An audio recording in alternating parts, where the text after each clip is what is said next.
যারা তোমরা নিট 2026-এর জন্য প্রিপারেশন নিচ্ছ, বর্তমানে দাঁড়িয়ে কিন্তু হাতে গোনে 3 মাস সময় রয়েছে এবং এই 3 মাস সময়কে গোল্ডেন পিরিয়ড বলা হয়। কেন বলা হয় সেটা তোমাদের এই ভিডিওতে জানাচ্ছি নিজস্ব এক্সপিরিয়েন্সের মাধ্যমে। আমার তখন সেকেন্ড ড্রপ চলছে, অর্থাৎ নিট 2020 সময়তে প্রায় 8 মাস মতো প্রিপারেশন নিয়ে নিয়েছি। প্রায় সব কিছু ঠিকঠাক চলছিল, মাঝখানে লকডাউন চলে এলো। তো লকডাউনে প্রায় তখন মিশনে থাকতাম, তো মিশনের একটা ফ্লো থাকতো, পড়াশোনার যে বন্ধুবান্ধব থাকতো, একটা কম্পিটিশনের মহল থাকতো। তো সেই হিসেবে 8 মাস প্রায় আমার প্রিপারেশন একটা পিক লেভেলে গিয়েছিল। মক টেস্টেও একটা ডিসেন্ট মার্কস আসতো, সেই অনুযায়ী কিন্তু নিজের মধ্যে একটা কনফিডেন্স আসতো যে হ্যাঁ, একটা মেডিকেল কলেজ পেয়ে যাব। নিট পরীক্ষার প্রায় 2 মাস আগে আমাদের হোস্টেল থেকে বাড়ি যেতে হয় এবং বাড়িতে গিয়ে সবারই কিন্তু একটা ফ্লো নষ্ট হয়ে যায়। এবার সেই সময়তে আমার সবচেয়ে বড় যেটা সমস্যা মনে হতো সেটা হচ্ছে আমি তখন ভয় পেতাম যে মক টেস্ট দিলে হয়তো আমার নাম্বার কম আসবে এবং কনফিডেন্সটা ডাউন হয়ে যাবে। তো এটা অনেকের হয়তো ফিল হয়। তো আমি সেই রকম সমস্যার মধ্যে কিন্তু যাচ্ছিলাম। তো সেখান থেকে দাঁড়িয়ে আমি কিন্তু 6 মাসের মধ্যে কোনো মক টেস্ট দিইনি।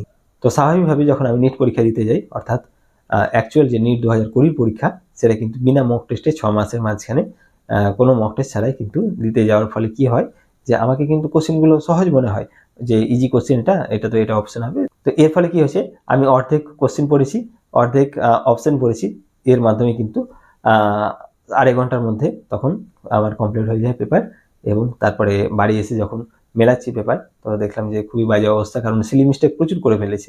তো এটা একমাত্র কারণ হচ্ছে আমার মক টেস্ট না দেওয়ার। যাদের নিটে সিলেকশন হয় বা ভালো র্যাঙ্ক হয়, তাদের কিন্তু রিভিশনের প্রতি বেশি ফোকাস থাকে না, তাদের মক টেস্টের প্রতি ফোকাস থাকে। এবং এই মক টেস্টই তোমাকে শেখাবে টাইম ম্যানেজমেন্ট কীভাবে করতে হয়, এক্সামের প্রেশার কীভাবে কন্ট্রোল করতে হয়। সেগুলোর মাধ্যমেই তুমি কিন্তু নিটের অ্যাকচুয়াল পরীক্ষাতে ভালো ফল করে আসতে পারবে। সামনের যে 3 মাস রয়েছে, অর্থাৎ ফেব্রুয়ারি, মার্চ, এপ্রিল, এই 3 মাসকে আমরা পার্ট ভাগ করে নেব। অর্থাৎ ফেব্রুয়ারি মাস, সেখানে তুমি 4টে সপ্তাহ পাচ্ছ, অর্থাৎ প্রতি সপ্তাহে তোমাকে 3টে করে টেস্ট দিতে হবে। তাহলে 3 4 12, অর্থাৎ তোমার মাসে 12টা টেস্ট দেওয়া হচ্ছে।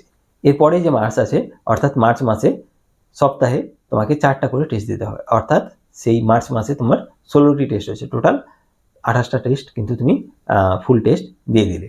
এরপরে আসে এপ্রিল মাস। এপ্রিল মাসের প্রথম যে 3 সপ্তাহ প্রত্যেক দিনই তোমাকে মক টেস্ট দিতে হবে, অর্থাৎ এপ্রিল মাসের 1 তারিখ থেকে শুরু করে 21 তারিখ পর্যন্ত প্রত্যেক দিন একটানা মক টেস্ট দিতে হবে। তো সেখানে মক টেস্ট দেওয়ার সাথে সাথে কিন্তু তুমি সময় পাবে অ্যানালাইসিস করা কোশ্চেনগুলোকে, এবং যদি কোথাও উইক থাকে সেই উইক অনুযায়ী কিন্তু সেগুলোকে তুমি স্ট্রং করে নিতে পারো। তাহলে টোটাল আমাদের মক টেস্ট হলো সেই দিকে 28 + 21, টোটাল 49 দিন। তো এই 49টা মক টেস্ট তুমি যদি দিয়ে দিতে পারো, তাহলে তোমার কিন্তু সিলেকশনটা কেউ আটকাতে পারবে না। এবার বাকি থাকছে 10 দিন, অর্থাৎ এপ্রিল মাসের লাস্ট যে সপ্তাহ, অর্থাৎ 7 দিন, এবং মে মাসের 3 তারিখ যদি পরীক্ষা হয়, তাহলে সেক্ষেত্রে 3 দিন। টোটাল 10 দিনে তোমাকে শুধু রিভিশন করতে হবে। এই রিভিশনের মধ্যে আবার তোমাকে পার্ট করে নিতে হবে। প্রথম যে 4 দিন, এই 4 দিনে তোমাকে শুধু ফিজিক্সটা রিভিশন করতে হবে। তারপরে নেক্সট যে 3 দিন রয়েছে, এই 3 দিন তোমাকে কেমিস্ট্রিটা পুরোপুরি রিভিশন দিতে হবে। তোমরা যদি ক্লাস করে থাকো তাহলে ক্লাসে রিভিশন করবে, বা তোমরা যদি এনসিইআরটি পড়ে থাকো তাহলে এনসিইআরটি রিভিশন করবে। এবং লাস্টের যে 3 দিন, সেই 3 দিন তোমাকে বায়োলজির 2টো বই রিভিশন করতে হবে, 11 এবং 12।